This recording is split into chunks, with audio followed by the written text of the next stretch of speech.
आपकी बागवानी में स्वागत है। सर्दी का मौसम चल रहा है, टेम्परेचर धीरे धीरे डाउन हो रहा है।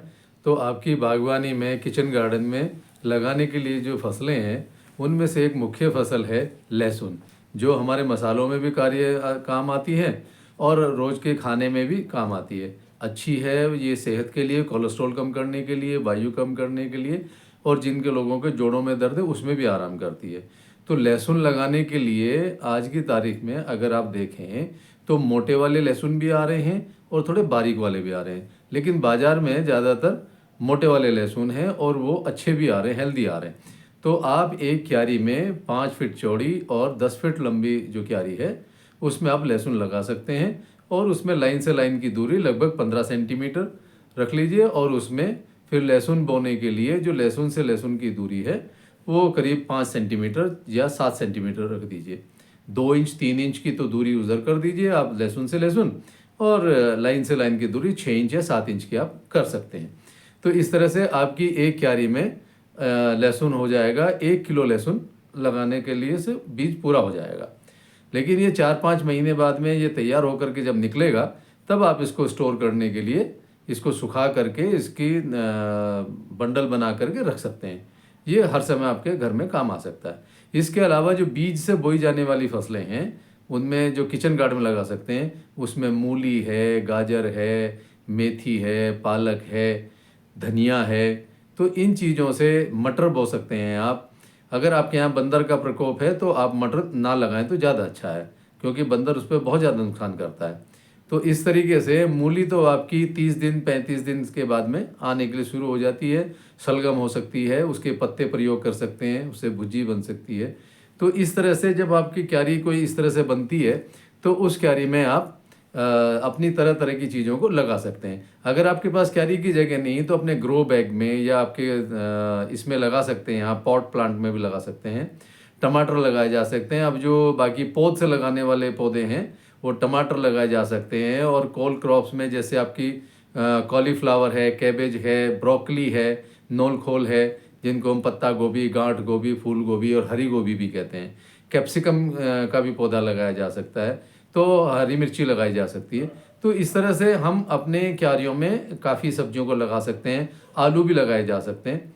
तो हमारे पास में पत्ते वाली सब्जियां, भुजी के लिए सब्जियां, और जड़ वाली सब्जियां, तो ये सारी सब्जियां जैसे अभी पत्ता गोभी वगैरह, ये आपकी 45 दिन के बाद में, 60 दिन के बाद में हेड बनना शुरू हो जाता है, और आपको करीब जो है 2 महीने बाद से ये मिलने के लिए शुरुआत हो सकती है कुछ चीज़ों की।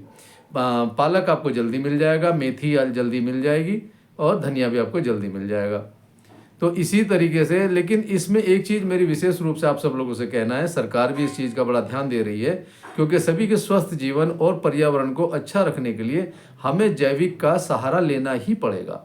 और जैविक लेने के लिए जिन लोगों के पास में देसी गाय हैं वो तो खुद जीवाणु अमृत बना सकते हैं, लेकिन जिन लोगों के पास में देसी गाय नहीं है वो डिकम्पोजर से भी काम चला सकते हैं। तो डिकम्पोजर की एक शीशी आती है, 20 रुपये की मिल जाती है मार्केट में, कभी बीज स्टोर वालों के पास भी मिल जाती है। और उसको आप अपने, अगर आपके पास में ज़्यादा बड़ा एरिया है तो 200 लीटर के ड्रम में बना सकते हैं। आपके पास छोटा एरिया है तो 100 लीटर के ड्रम में, या 50 लीटर, और नहीं तो 20 लीटर वाली जो ये आती हैं बाल्टी प्लास्टिक की, जो पेंट वगैरह घर में होता है, तो उसकी बाल्टी में भी आप बना सकते हैं, उसमें ढक्कन भी रहता है। तो इन चीज़ों में हमें क्या करना होगा, अगर हम गाय के गोबर से बना रहे हैं तो देसी गाय का गोबर 10 किलो, गौमूत्र 10 लीटर, और उसमें 1 किलो गुड़ और 1 किलो बेसन डाल करके, और जहाँ केमिकल यूज़ ना किया गया हो उस ज़मीन से 1 किलो मिट्टी भी हम ला के उसमें ड्रम में डाल दें। उसको हम 5-6 दिन तक उसको रखें छाया में, और उसमें रोज़ एक बार क्लॉकवाइज और एंटी क्लॉकवाइज 2 मिनट तक डंडे से उसको घुमाएं। तो ये बहुत अच्छे जीवाणु उसमें डेवलप हो जाएंगे। फिर आप इसको अपनी क्यारियों में सिंचाई करने में भी डाल सकते हैं, और आपके अगर फल वाले पौधे आपने लगाए हुए हैं तो उनमें डब्बे से सीधे ज़मीन में भी डाल सकते हैं। इस चीज़ें से एक तो पत्तों में बहुत अच्छी शाइनिंग आ जाएगी, क्लोरोफिल इनका अच्छा बनने लगेगा, पौधों की ग्रोथ अच्छी होगी, कीड़े मकोड़े भी कम लगेंगे। और अगर आपने डिकम्पोजर बनाना है तो उसमें वही 200 लीटर का ड्रम अगर बड़े वाला आप लेते हैं तो उसमें 1 किलो गुड़, 1 किलो बेसन, और उसमें डिकम्पोजर की एक जो शीशी आती है 20 रुपए वाली, उसमें जो भी मटेरियल रहता है वो जीवाणु जो है आप उसमें डाल के मिला दें। उसको भी ऐसे ही क्लॉकवाइज एंटी क्लॉकवाइज आपको घुमाना है और उसको ढक कर के रखें। ये आपको सर्दी के मौसम में 7 दिन में तैयार हो जाएगा, 6-7 दिन में। और अगर मान लीजिए गर्मी के दिन है तो तब ये 4-5 दिन में तैयार हो जाता है। तो इस तरह से जब हम अपने खेत में इसको देंगे, या अपनी क्यारियों में देंगे, अपने उसमें गमलों में देंगे, तो हमारे पौधे स्वस्थ होंगे और हम लोगों को एक अच्छा जैविक खाने के लिए मिलेगा। अब सर्दी का मौसम है तो पौधों को बचाने के लिए आपको ज़रूरत पड़ेगी सरसों की खली की। तो सरसों की खली भी आप इस तरह से अगर गमलों में लगाते हैं तो 5 ग्राम या 1 चम्मच पाउडर बना करके उसका सरसों की खली का तो उसमें डाल दीजिए। तो इसको आप जो है 15 दिन बाद में फिर रिपीट कर सकते हैं। तो इसमें ऐसे कंपाउंड मिलते हैं सल्फर जैसे, जो पौधों की सुरक्षा करते हैं, सर्दी लगने से बचाते हैं। और अगर मान लीजिए क्यारी में आपको चलाना है तो आप उसको या तो पाउडर फॉर्म में डाल दीजिए, या तो आप पहले 1 पाव सरसों को 1 लीटर पानी में भिगो करके रख दें, सरसों की खली को।